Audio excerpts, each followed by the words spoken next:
Hello, my badass boys and badass babes. It's your favorite bad girl by kills, Virgo the Vixen, and as always, hit those likes and subscribe buttons wherever they're at.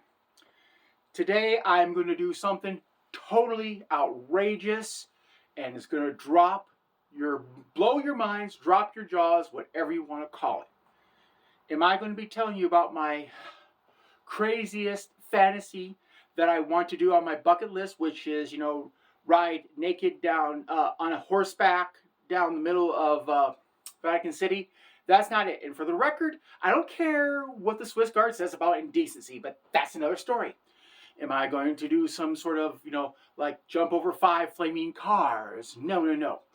Am I going to be wrestling a polar bear while eating ice cream? No, no, no. I'm going to do something far more outrageous.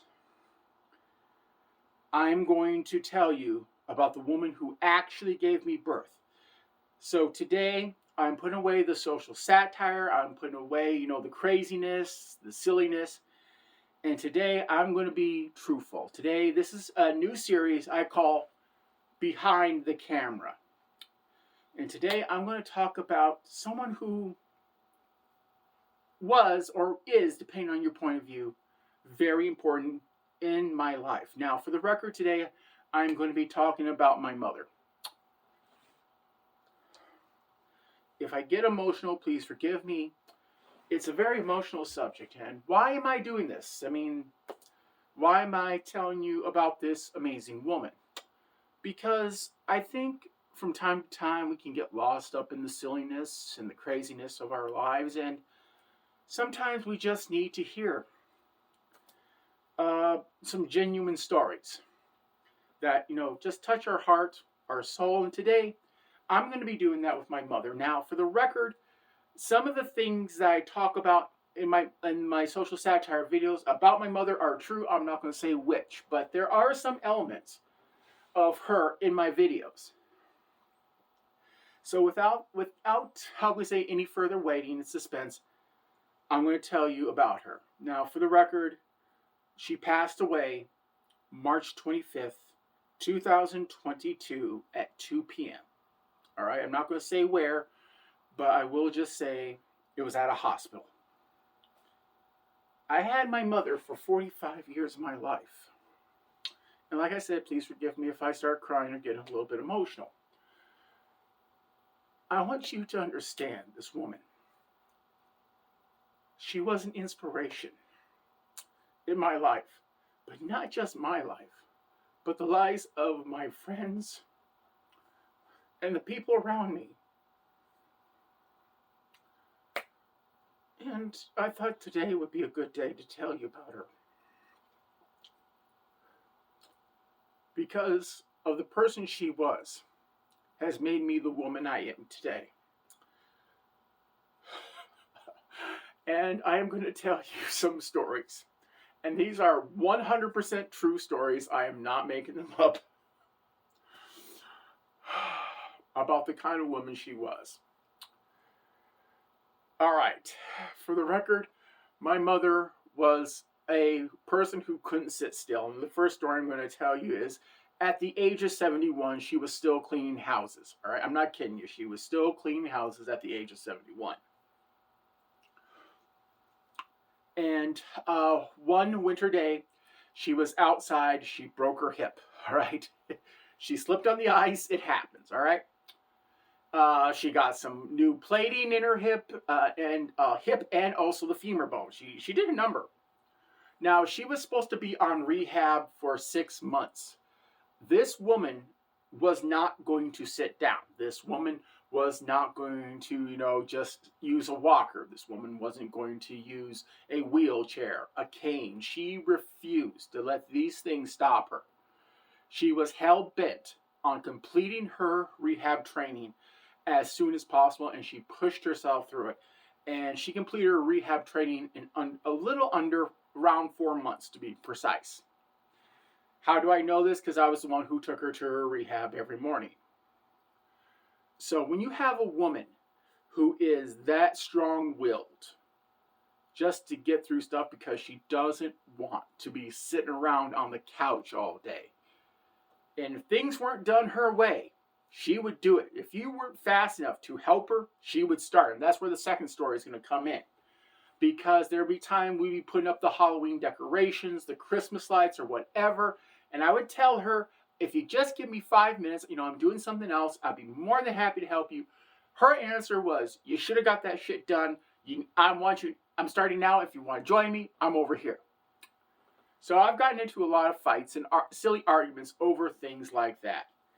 But she had this determination about her. She wasn't going to let anyone or anything stop her when she set her mind to it. With that being said, she was also one of the most gentlest, sweetest, compassionate women that you will have the privilege of meeting. I'm going to give you a story. Growing up, we didn't always have the finest things.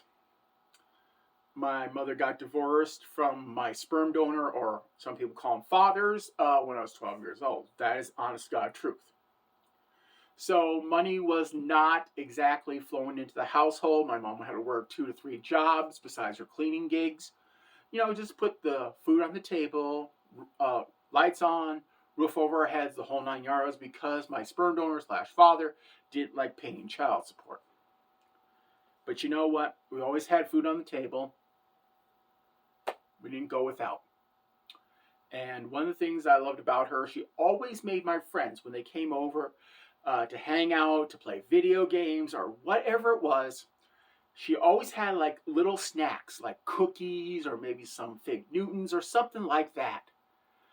For everyone. And they always loved her. All my friends call her mom. And still today, those who knew her best call her mom still. Even today, even though she's passed, they still refer to her as mom. Because of the kind of caring compassion that she had. And I got to tell this story because I don't want you to cry like I am right now, because it's not that I miss her. My time for mourning her is over. And I know this might sound a little cruel, but I'm glad that she's at peace. But it still brings up a little bit of sadness, because she was just that amazing of a person. So one of the last stories I'm going to tell you, I got a couple more, but this one I'm going to tell you is, there was a good friend of mine, and he was the epitome of the word dumbass. But at the same time, he was the most lovable, caring person I have ever had the privilege of calling a friend. He would do stupid things, and one day he was messing around with a pair of handcuffs. And he locked himself like this. And here's the part, how handcuffs have like a little spot for the key? The key part was on the inside of the wrist, not on the outside. The dumbass locked himself like this. So I had to take a hacksaw, these were not chained, these were hinged. And if you know anything about handcuffs, they come in 2 styles. Don't ask how I know that part. Okay, that's another story. All right, anyways. Chain one have links. Hinged has like this little flexible bar or something. Okay, foldable bar. The dumbass had the hinged one, so he couldn't move his arms, his hands. So I had to cut enough of the hinge off to where he could just pry open his hand a little bit like this. I had to cut a handcuff key small enough just to fit in the lock so I could twist it enough just to get one cut off. And when I'm cutting this, this key and this hinge, my friend, the lovable little person that he was, looks at my mom with the sweetest smile and says, "Mom, am I still your favorite child?" And I love what she says.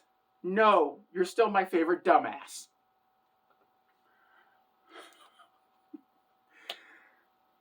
But I think one of the last stories I'm going to tell you about her. I really don't know how to start this story. It's going to take me a moment because there's a lot of emotion, but all right. Now that I got my composure back, I guess the final story to illustrate just how wonderful of a human being she was is every time I would go to perform. And I'm hoping that some of my friends who are performers are watching this video right now.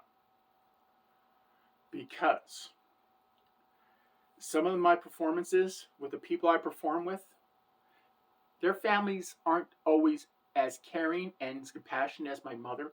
Some of them will blatantly not show up. And so my mother always took it upon herself to be that mother for the other performers who didn't have a mom there or didn't have someone there for them. She would take the time to be that person. She would bake goodies. She would bake cookies. She would bring stuff for them, for everyone. And so, in conclusion, what I want to say is to everyone watching this, hopefully you've enjoyed some of these tales. And hopefully it kind of gives you a little bit of insight as to the kind of woman I am. Because I haven't even begun to tell you the craziness. Some of the, like I said, some of the crazy things that I used to reference my mother actually did happen. And that's the honest God truth. Now, some of it is made up, but some of it is true, and I won't tell you which ones because God knows one day I'm going to have to face my mother and have to explain why I told them this story or that story. So for my own, how can we say this, self-preservation, I'm not telling you which ones are real and which ones are false, but I will tell you this, that having her in my life has made me a better woman. Having her, yell at me, tease me, whatever it was, she always did it with love, has made me the good person that I am today. So, as always, who's your vixen, and bye-bye.